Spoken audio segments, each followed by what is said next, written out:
Good morning, Acadiana, and welcome to another edition of Morning Coffee with Big Al and Special T.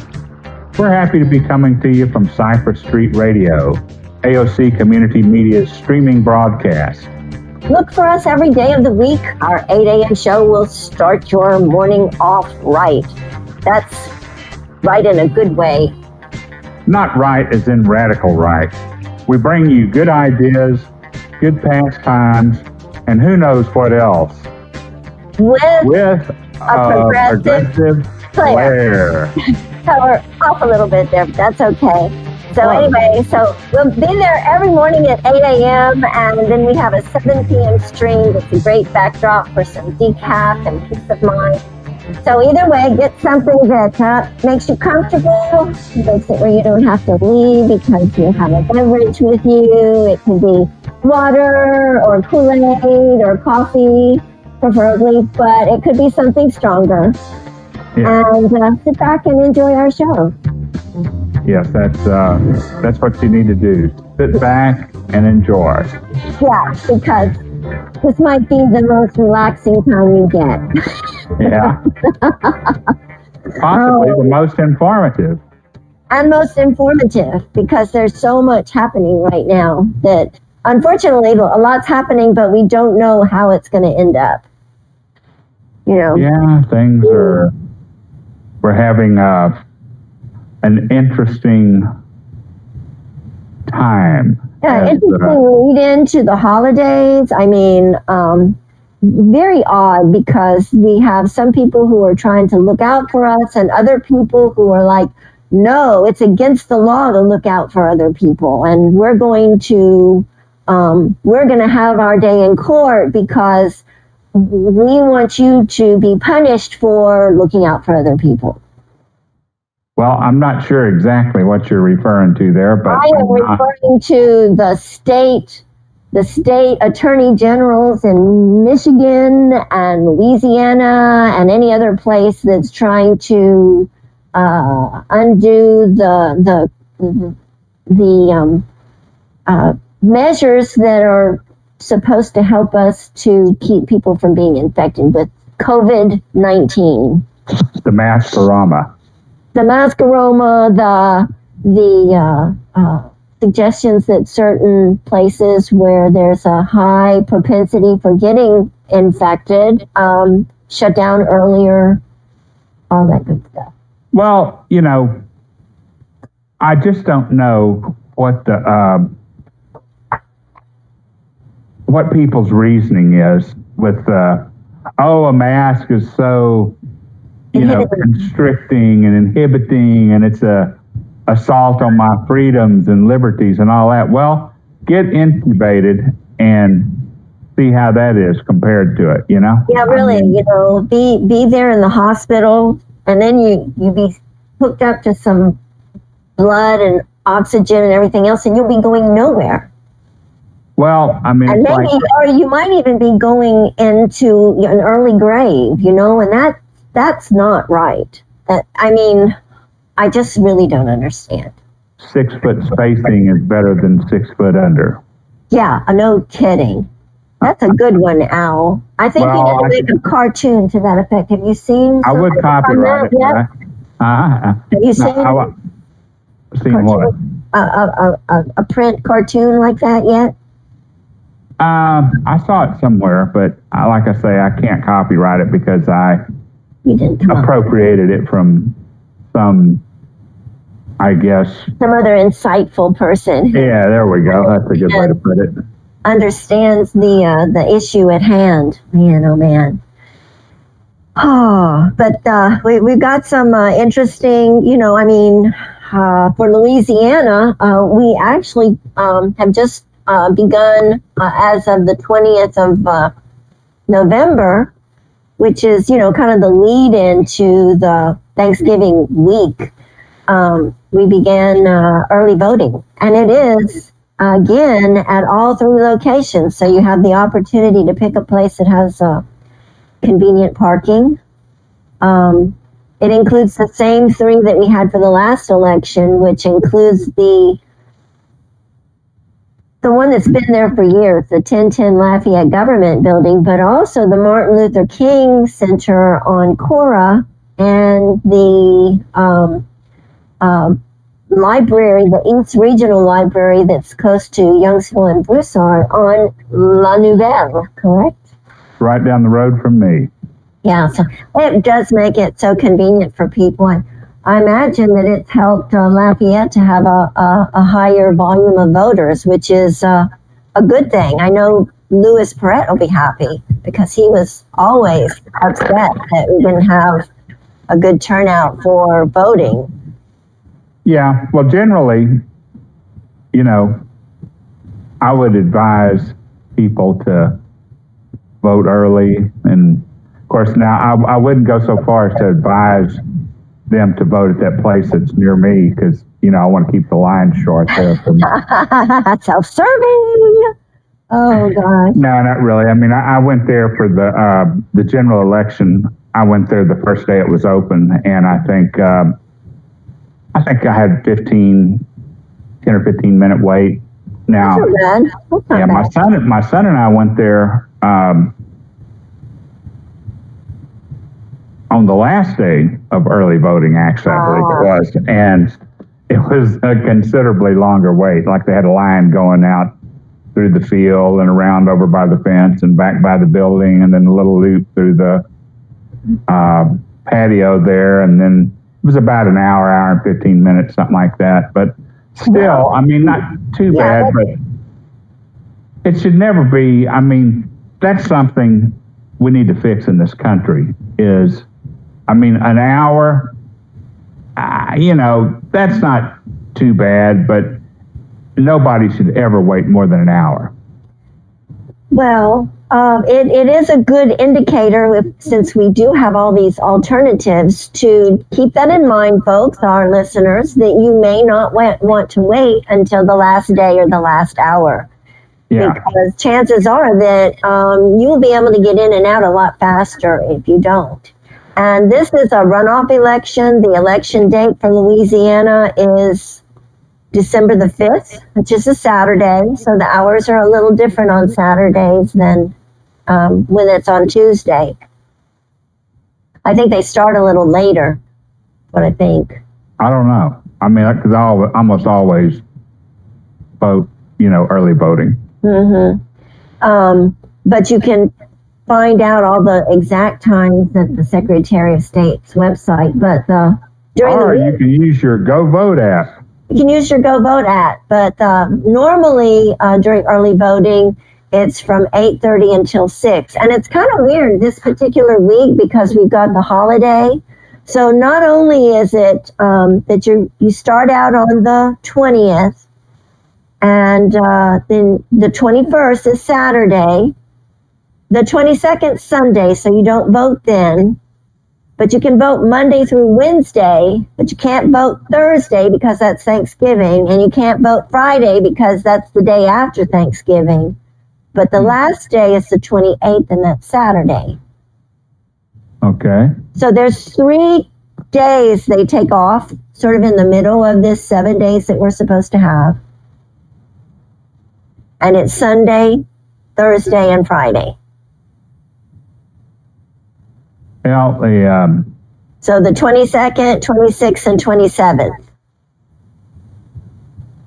are no voting. Okay. And the early vote extends from the 20th until the 28th. But it's got those 3 days that they cut out. Yeah. Well, I guess that's the thing about Thanksgiving when. Who was it that? I'm just thinking about what they taught me in school about Thanksgiving. About the pilgrims and the turkeys and the Native American dinners together. Yeah. Yep. They taught us that the Native Americans taught us that fish makes a good fertilizer, and you plant fish next to your seeds. Well, that's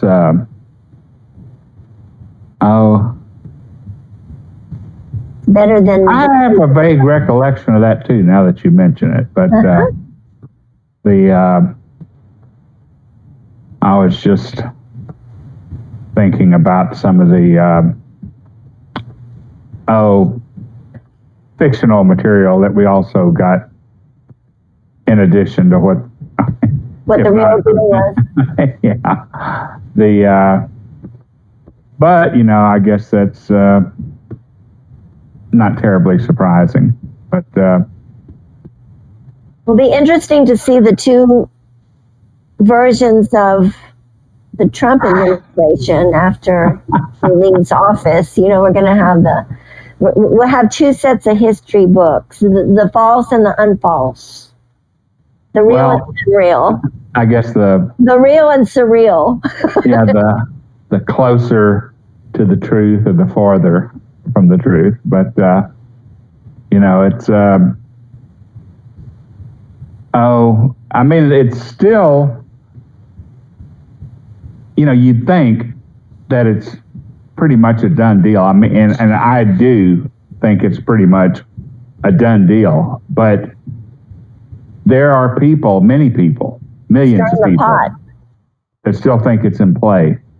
And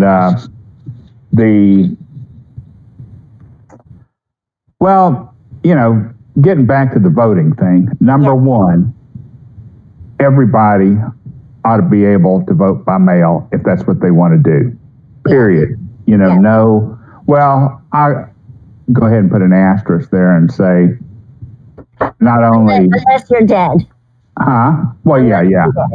Well, but they also, it ought to, until you say, no, I don't want anything sent by mail anymore, it ought to continue. You shouldn't, like you were saying, if you turned your vote in by hand or something like that, or if you use a machine, it might not,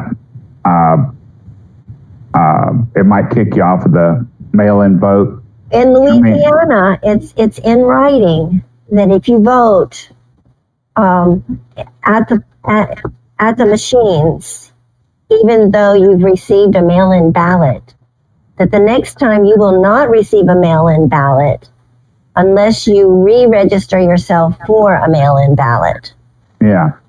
And I think the reasoning is they're figuring, well, you've done this, so you must miss voting in person. And rather than erring on the side that's more expensive for the taxpayers, we're going to assume that if you did it once, you'd rather be in person. And I don't have an objection to that, because it's a break in the protocol that you've established. So it does sort of send up a flag that maybe things are different. Yeah. I don't see any reason to spend a whole lot of money on something that's not being used. Right. And so that's the way they're doing it. They are not assuming that you for sure want a ballot mailed to you if you're not using it. Yeah, and re-registering is not that hard. It's not like when you do it that you need anything. You don't even need a witness to register to, do your mail-in ballot unless you can't write. If you need to put a mark like an X, you need to have a witness that saw you do it. But if you know you're there, it's an affidavit and you're on your honor to submit it the way that is correct. Yeah, well, that's... And I believe that most people, are on their honor, I believe that most of our voters are not, conniving to change the reality. There's a few. Well, like I think one of them that's in office is, kind of. What's that now? I think one of them in office is kind of bent on changing the reality of what's true and what's not. Oh, yeah. Well, if we're supposed to be the shining city on the hill or the beacon on the hill or whatever it is, whatever the nom de jour, we need to set a good example. And That's always the case. yeah, but I mean, that's just, the voting thing is just a drop in the bucket of all the things we need to change to be a country that, you know, people can genuinely say, yeah, we want to make our country like that country. I mean, we want to, and I'm sure, you know, whoever may be watching may be thinking, I'm not patriotic, or I'm a commie or a socialist or whatever. But, you know, when you dig into it, you see really some of the things that go on. We do have some room for improvement, and that's being generous.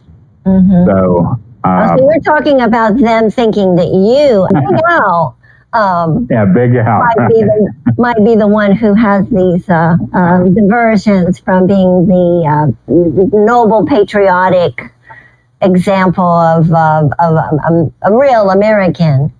But I think they need to ask whether they're, you know.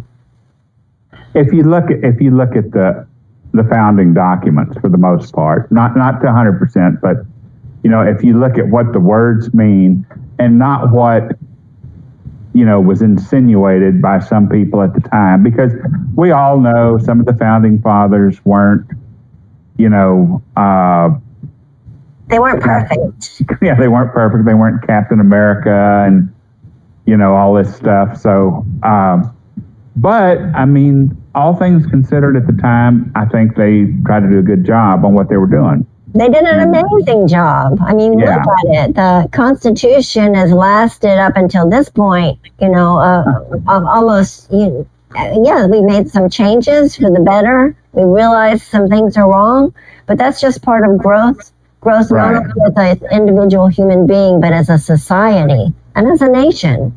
And all that stuff should be good, but tearing things apart is, I don't think, the answer. I think that everything needs to go through the process, and that, like I've heard in some general statements as far as people who do literary research and historical reviews, that James Madison was hugely involved in the orchestration and the structure of our government, and that he did an outstanding job. And there is a book that we may have mentioned already by somebody whose last name is Ricks, and it's called First Principles, and it talks about some of the early bases for things like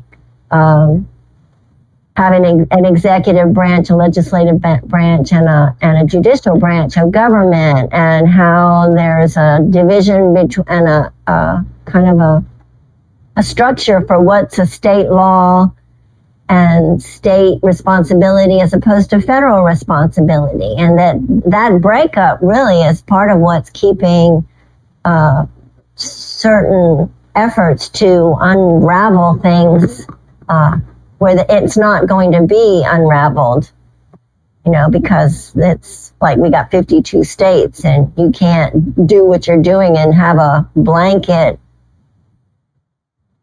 resolution by executive order without 52 states. 50 states. Well, we've got Puerto Rico and Washington D.C. both wannabe states. Yeah, that's and they should be, I think. Well, it's definitely you know, I don't know what all the different arguments are for, you know, pro or con. It's like LCG and the city of Lafayette. Yeah, that's what we need to do. We need to send our experts up there and help figure it out. We can do that. Well, we got somebody that's going to be in the White House, or a huge input. He'll have some huge input. Cedric Richmond from New Orleans, I think. That's pretty cool. He's been tapped, and he is going to be part of the team for Joe Biden, President Biden. Oh, yeah? President-elect Biden, yes. Sleepy Joe. and speaking of people who have been in leadership and all, we have. I guess we can sort of put a call out. I mean, he's not exactly an angel. He hasn't always, been in the best of locations for livelihood. But Edwin Edwards is in the hospital right now with pneumonia. Oh, really? Yeah, and he's like. He's definitely a senior citizen. Yeah, he's 90-something. Lives like a kid sometimes. He's had quite a life, but it's probably not a whole lot of fun right now. And so I guess we can send our well wishes to him and hope that he gets better. I always liked him. I mean, he may not have been the straightest arrow in the quiver, but it seems like he did try to do things for Louisiana. He did. It seemed like he was well loved, I mean, it seems like a lot of people, of course, he's probably... Well, like a Robin Hood, He was like a Robin Hood. He would sort of undo some of the power structures and help the little people, unlike what we got now, which is the reverse. And I've talked about, Robin Hood in reverse with regard to some mayors, directly to them. You're not supposed to, take from the poor and give to the rich. That's not the way it's, Well, I mean... That doesn't work. There's, the neoliberal philosophy is... Share and share alike. Well, no. No. I mean, I'm not saying liberal. I'm saying neoliberal. Okay. The neocons or the neoliberals. I mean, neither one of them is helpful to the average person. But the neoliberal in particular, the idea that the government should not interfere with any private enterprise in any manner, basically. I mean, just totally... do what you want. Well, that and, privatize is better. And, it's so, you can see why somebody that's making a lot of money off of something, they don't want to change it. I mean, they want to say, oh, yeah, this is great. This is a great system. And anybody that doesn't agree with me is at least... well, at least a socialist, if not a commie, and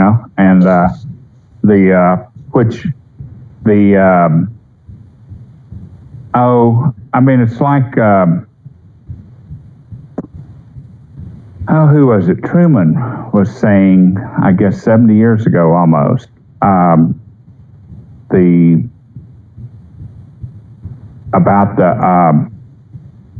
the socialism thing. I think I'm going to read that right quick, just for everybody's edification.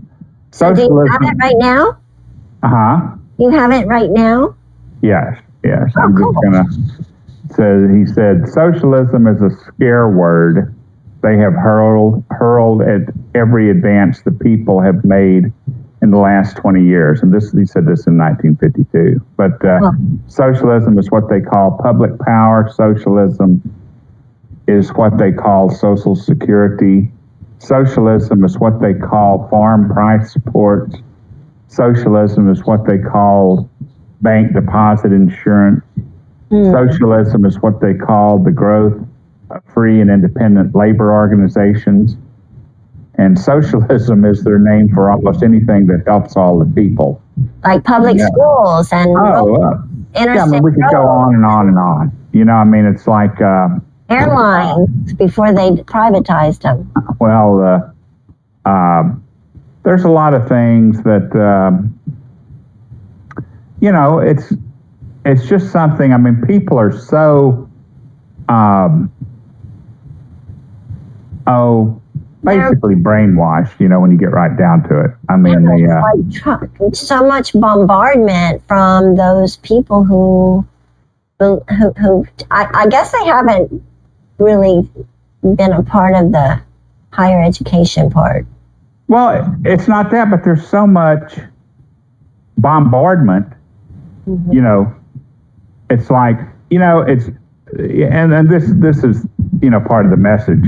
Well, it's a job that needs to be done, but we just don't think you should be able to make a living doing it. You know, now what kind of sense is that? You know, I mean, the job's got to be done, and somebody ought to be able to make a living out of it. You know, that's the way I look at it. I mean, they ought to, and I don't care what it is. I mean, there's all kinds of jobs that don't get done because somebody can't make a buck on it. Well, Even though, go ahead. no, it's,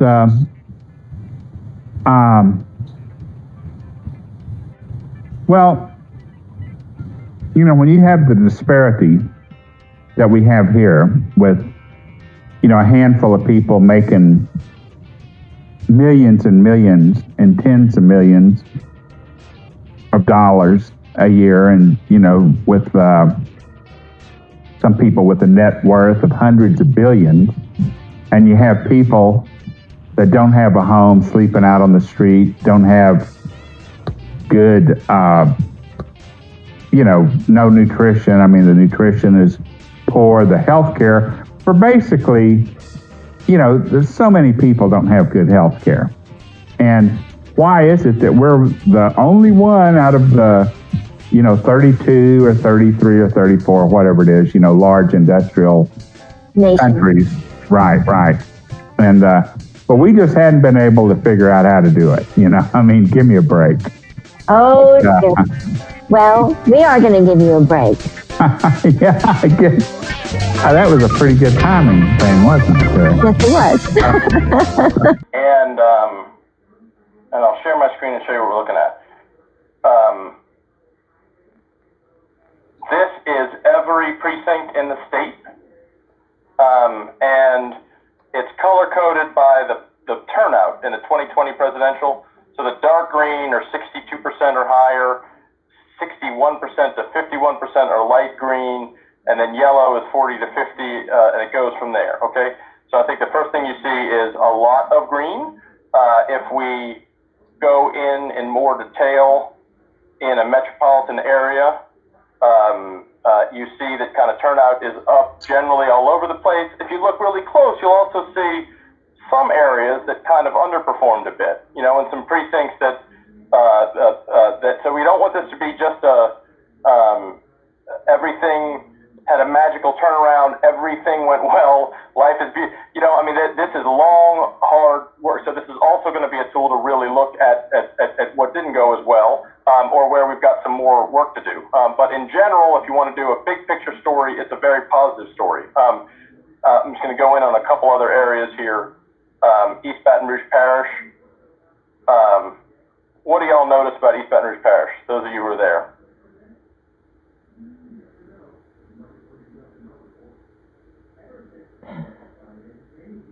Can they unmute themselves? It's more clustered than the others. More clustered, okay. Where is it a little bit weak? Right up here, North Baton Rouge, mixed, okay, green. So that means good turnout, but not quite as high. And then there are a few exceptions, like these precincts up here. Is Press Robinson on? That's his precinct up there, the nice dark green one, okay? And we know he worked that hard. Are there any others? I think Monique and Elena, I might have stolen your thunder there, but is there anyone that you want to share so we can show people how this works and invite them to go check it out for themselves? Sure. Yeah, Go ahead, Elena. let's go to my precinct and we can see how the folks in my neighborhood did. My precinct is precinct 0341A. So up here you can do a search for your precinct. You can also search by address, and then it takes you to it. This is a double precinct. All right, so tell us what you see. So it looks like the yard signs that I gave to my neighbors worked because. Oops, sorry about that.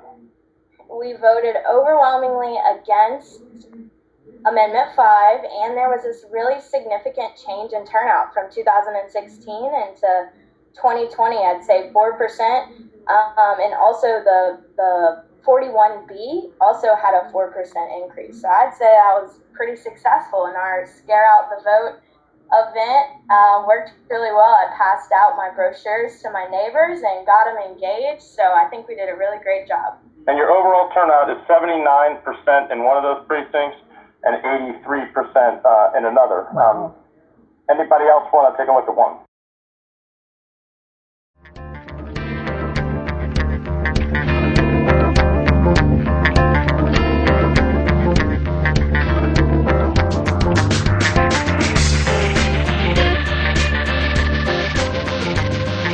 Oh, well, we're a few seconds late. I don't think anybody will complain too much, but Everybody's going to complain, Al. Big Al. we're ready to Get back in and talk about what to do on Thanksgiving and how to avoid the impact of the sugarcane smoke. Yeah, that would be, that's definitely So don't go impacting inside. the area. Don't stay inside in close quarters. Go outside, but wear your mask. So not only are you protecting yourself against COVID and virus infection, but you're also making it where you won't breathe in the smoke from the sugarcane fields. Yeah, I haven't seen the little particulate. I mean, you've seen the little The like ash. the ash, whatever that floats down from the sugarcane. And I'm really not sure why they do that. I mean, I don't think it's necessary because I know there's a guy, organic farmer who leases out part of his farm to somebody to grow sugarcane, and they don't burn their sugarcane. I mean, There's a natural deterioration of organic matter, and it actually is supposed to be helping to enrich the soil to let it just go through the natural process. And that's the case in forests too, and why they have the helpful insects like earthworms and things. You'll find that if you have organic matter on there, that they go and they aerate the soil more. And in addition to that, it's especially good if you don't have a whole bunch of chemicals on it. well, yeah. They're really finding out that a lot of those pesticides and things are causing, like with too much antibiotics, in our animals and what we eat, like making it to where the antibiotics don't work the way they're supposed to. And that's happening with the pesticides. Yeah, as long as especially if you live in California, you rake all your leaves out of the forest, so we don't have a fire problem. I know. It's the exploding trees, Al. Yeah, you gotta watch out for those exploding trees too. Oh man, but we've got things that we could do better here too, and but we're making progress. I mean, there's a lot of young people who have joined the science community and trying to do things that actually clean up the oceans. Even found ways to harvest that trash and plastic that's out there into minuscule particulates and make it into something that's useful and hopefully won't regenerate the pollution of the oceans. Yeah, that another one of those jobs that needs to be done. Now, if you want a job to be done, I'm gonna give a promo. And there's actually something happening on Saturday, which is the day to vote, but at 10 o'clock at Acadiana Park, over there at the end of Willow. You have Acadiana Park. Well, there's going to be a group that's going to try and clean up some of the storm damage of the trail in Acadiana Park. They're going to meet at the bridge if you go down Louisiana Avenue between Alexander and like the Target store on I-10, there's a road called Shadow Bluff. And probably within a football field of that turnoff at Louisiana Avenue and Shadow Bluff, they're going to have a registration, and people are going to go out there and bring a bug spray and safety glasses and tools and for like cleanup, saws and machetes and loppers and things like that, and wheelbarrows and gloves and masks, I think, because you're going to be out there outdoors, but if you're come in closer contact trying to help with a project, be good to have a really good mask on too. So proximity, yeah. So anyway, I think it's going to be a big long-term project because of so much damage that's been done. And supposedly the park ranger, because of the cuts that have been made in the city of Lafayette to arts and everything else and the parks, we've got one person working that park, the ranger, and he has carpal tunnel. So he needs some help. And so anybody that likes to do stuff like that, I encourage you to meet there at 10 o'clock or, sometime in between. But best to be there at 10 o'clock so you can be there for the briefing. And they're going to have a work project. You may have heard of Trail of Louisiana, TRAIL. They do like bike rides, and they're involved with they did have a festival at Brobridge before COVID, and they do the Zydeco ride that has people from all over. It's like a 5-day ride where you go from one point to the other, and I don't know, it's pretty amazing. That they like riding bicycles? Riding bicycles too. But for just hiking, that's we need a network. We're one of the few states that don't have a state trail, where you can like the, what is they call it? The Appalachian Trail, that goes from state to state to state. We're not part of anything like that. And yet we had some kind of little ones, but not a big one that you can go, and make it like a huge expedition through the state of Louisiana. And it is a beautiful state, but we don't have an organized trail to attract people who like to go hiking. So we need to do that.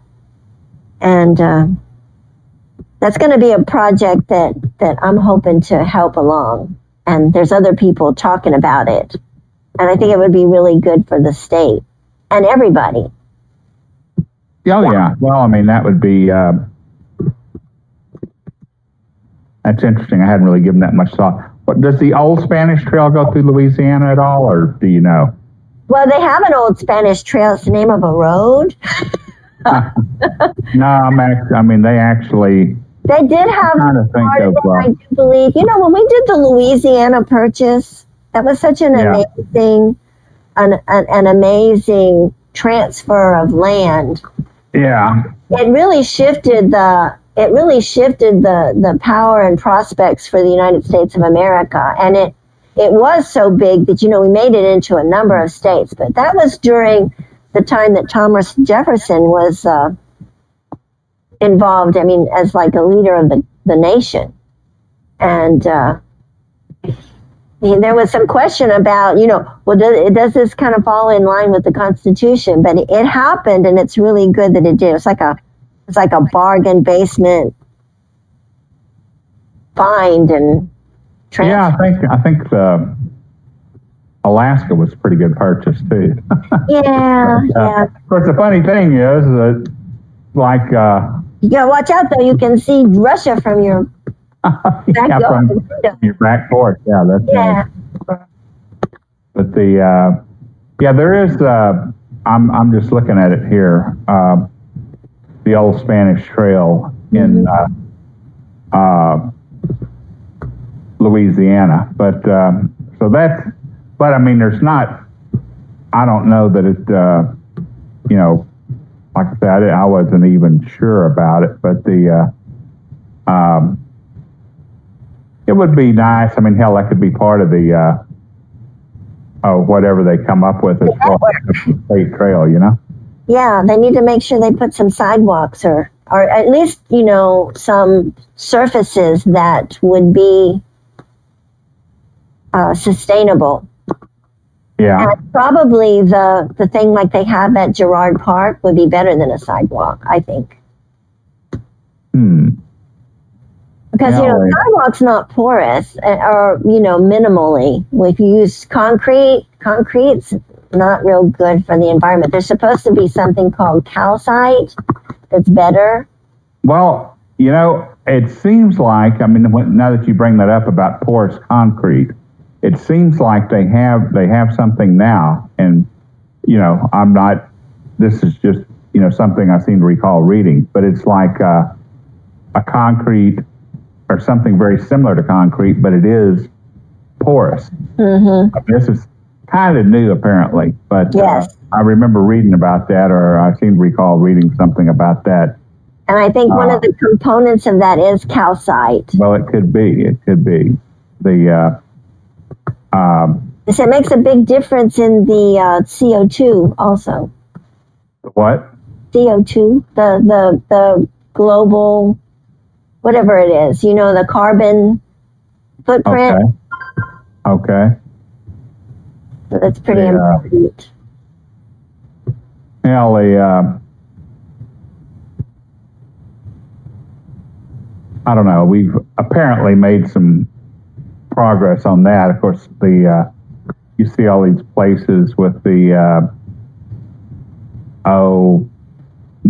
retention ponds. I mean, that's a result of flooding. Exactly, because they're changing the. Well, I mean, I could go on and on about that. I mean, you take the marsh, there's just all kinds of things that apparently people didn't give it too much consideration when they were building what they built or whatever. They weren't thinking of drainage at all. There are actually some small developments that developers managed to get permits for and went ahead and built on the grade of the land. And with the water that we get now, it's terrible because those homes flood every time there's any type of a gully washer. Oh, there's a place. It's out on the west side of Houston, and I mean and they had all that really big time flooding with Meyerland. No, Meyerland's down to the southwest. I mean, this is out Bear Creek. I mean, out that way. I mean, I'd have to dig into it to get the exact location, but this a big area. I mean, there's several neighborhoods, it seems like, and it's designed like half of the houses are designed into the floodplain, but are I don't know if it's 100-year or but I mean, it's like when all these people's houses were flooding, nobody knew until they said, well, look, here's the floodplain. Yeah, so I mean, it's like, and it's there's some golf course that's actually off of I-10 as you're going into Houston area that has historically had some serious flooding problems. Well, a golf course houses are there, but they go underwater. Well, a golf course, that's one thing. I mean, that's why that's a good thing to do with land like that is put a golf course on it, because then if it floods, like, oh, well, I guess we can't play golf today. But but don't put the houses so close to it that they end up flooding too. And or if you do, put them on stilts or something. But like Holly Beach.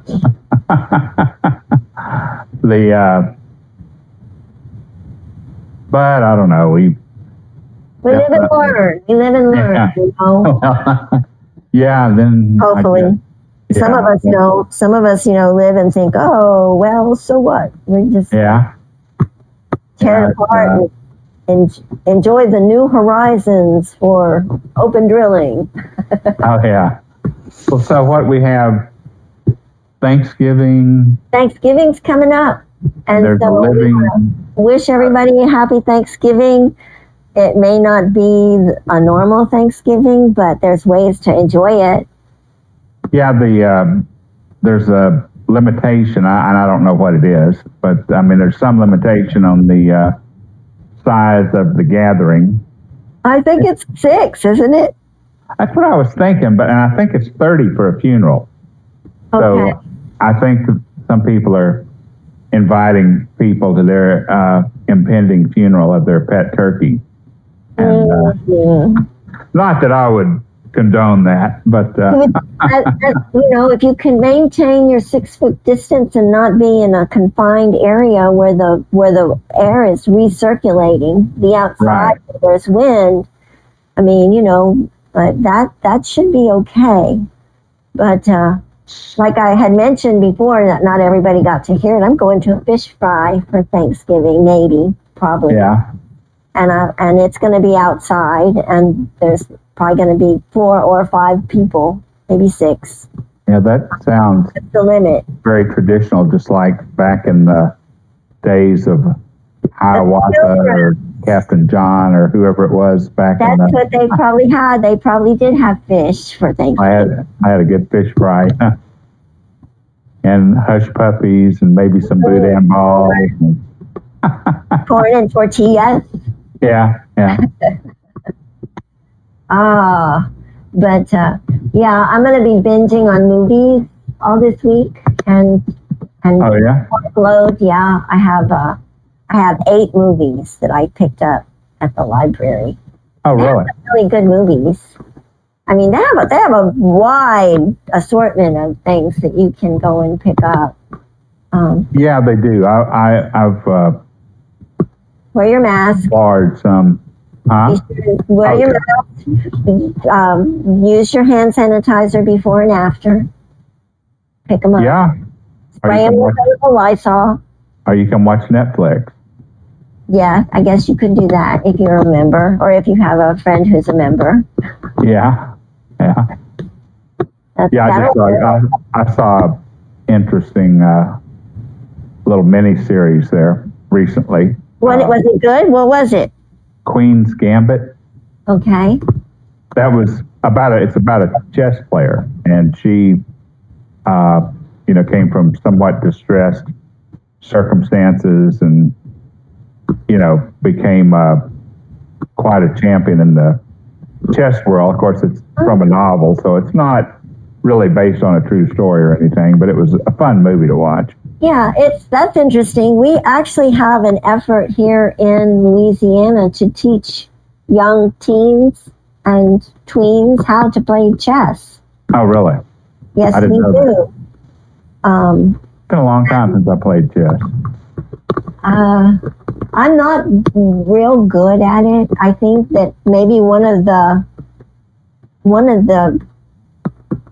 strategies is to try and actually be aggressive as opposed to passive when you play chess. Well, yeah, that's definitely. I mean, there's just all kinds of things to it. It's been, like I say, it's been a long time since I played chess, but I remember getting my dad was there, and we got an onyx chess set in Mexico. Oh, that's pretty. Oh yeah, with a nice looking wood. It's like a wood box to hold it in, and you open it up, and it's the playing board. Yeah. It was with light and dark wood for the. Very nice. Yeah, it was definitely pretty cool. I don't even know if I have it or my niece has it or what the deal is. I guess. You have to dig into your closet. It's amazing when you downsize the things you find. I have a chess set that is granite. You have a chess set that's granite? Pink and gray. Yeah. And so the pieces that are usually the white pieces are pink, and the the black pieces are gray, and it's very, it's kind of primitive carving. I think it's hand carved because they're not exactly the same, the pieces. Right. And it's very heavy. Yeah. Very heavy. And I think it's from Mexico. Well, I mean, it's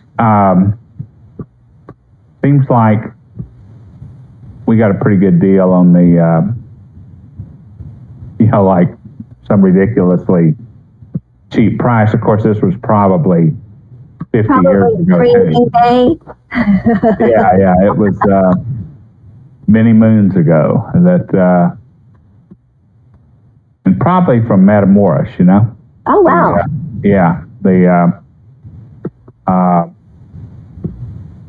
But it was, it was a cool little chess set. Huh.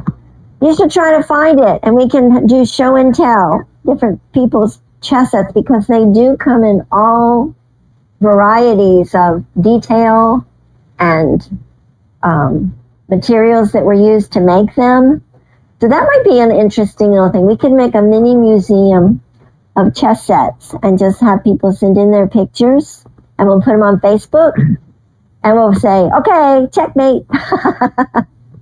Well, that's interesting that they have this program, because I mean, it does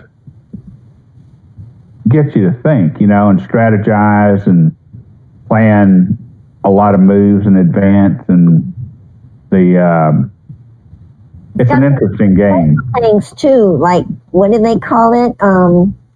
Castling or something. Oh yeah. That's Switch your one thing. pieces and move them to a different place when they can get out of a lot of trouble. Well, You can have a chess tournament for Thanksgiving. Go and find you a, or you can find a jigsaw puzzle with turkeys and pilgrims. yeah, that would be. Have a quiet Thanksgiving.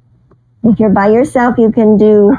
Oh, I'm supposed to be playing solitaire. We're gonna have a thing where we go in with the people that are all there, and we're going to record our time that it took to play solitaire. Oh, really? Our score, yeah. And whoever wins, I don't know, maybe get 2 pieces of pie instead of 1. Yeah, I guess. Or do something. I mean, you can make everything fun. Yeah, you can definitely. It's something to shoot for sure. Might as well, make it fun if you can. That's for sure. Unless it's, socially unacceptable activity, then it probably might. Yeah, it might be make it even more fun. Oh yeah. So with that, we're going to be wishing everybody that they remember to vote.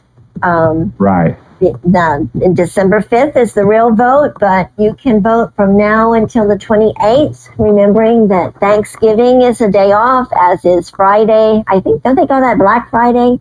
And always Sunday. Yeah.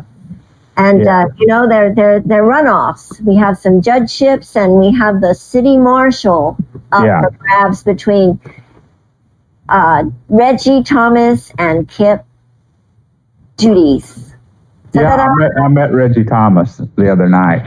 He has graduated from the FBI school, and he's amazing. The qualifications he has are amazing. Yeah. With that, we say goodbye. Okay. See y'all. Have a great Thanksgiving.